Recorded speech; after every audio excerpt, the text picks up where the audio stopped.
This channel does not promote any violence, harmful, or illegal activities. All content provided by this channel is meant for an educational and information purpose only. আর এবার যে খবরের দিকে নজর রাখবো, SSKM হাসপাতালে উত্তেজনা। তরুণ ক্রিকেটারের মৃত্যু ঘিরে কিন্তু এই উত্তেজনা। পরিবারের অভিযোগ এসএসকেএম হাসপাতালে মৃত্যু হয়েছে। মৃত্যু ঘিরে এসএসকেএম হাসপাতালে উত্তেজনা। এক তরুণ ক্রিকেটারের রহস্য মৃত্যু। মৃত যুবকের নাম দেব ঘোষ।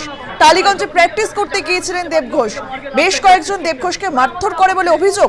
মিনাখা থেকে কলকাতায় প্র্যাকটিস করতে এসেছিল। দেব ঘোষকে প্রথমে নিয়ে যাওয়া হয় মিনাখা হাসপাতালে, সেখান থেকে রেফার করা হয় এসএসকেএমে।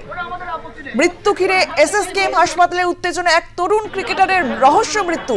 মৃত যুবকের নাম দেব ঘোষ। আর এই মৃত্যু ঘিরে একেবারে কিন্তু উত্তেজনা সৃষ্টি হয় এসএসকেএম হাসপাতালে। টালিগঞ্জে প্র্যাকটিস করতে গিয়েছিল দেব ঘোষ। বেশ কয়েকজন দেব ঘোষকে মারধর করে।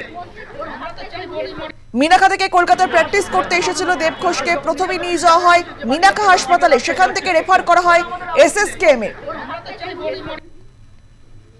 তরুণ ক্রিকেটারের রহস্য মৃত্যু। আর এই মৃত্যু ঘিরে কিন্তু এসএসকেএম হাসপাতালে উত্তেজনা। এই বিষয়ে আমরা কথা বলবো। আমাদের সঙ্গে টেলিফোনে রয়েছে আমাদের প্রতিনিধি সায়ন্তিকা বন্দ্যোপাধ্যায়। সায়ন্তিকা, তরুণ ক্রিকেটারের রহস্য মৃত্যু, এসএসকেএম হাসপাতালে একেবারে উত্তেজনা, ঠিক কি হয়েছে জানবো তোমার থেকে। দেখো, এই মুহূর্তে কিন্তু এসএসকেএম হাসপাতালে একটা তুমুল উত্তেজনার পরিস্থিতি সৃষ্টি হয়েছে তরুণ ক্রিকেটার দেব ঘোষের রহস্য মৃত্যুকে কেন্দ্র করে।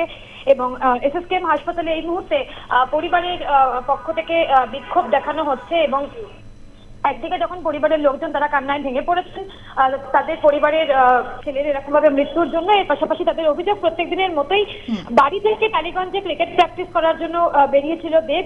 সকাল 7টা থেকে বাড়ির লোকের সঙ্গে ফোনে কথাও হয়েছিল তার। তবে তারপর মিনাখা হাসপাতাল থেকে পরিবারের সদস্যরা জানতে পারে যে দেব অসুস্থ হয়ে পড়েছে। সেখান থেকে এসএসকেএম এ তাকে রেফার করা হয় এবং এসএসকেএম হাসপাতালে তার মৃত্যু হয় বলে আমরা জানতে পারছি।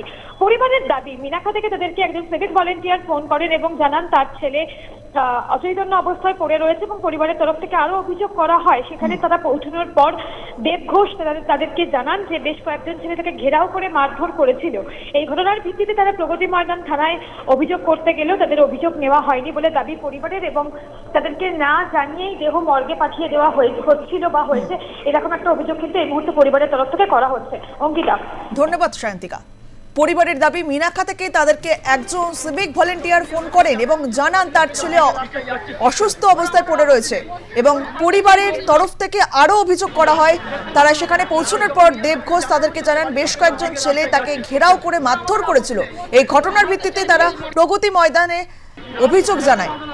প্রগতি ময়দান থানায় অভিযোগ জানায় পরিবার।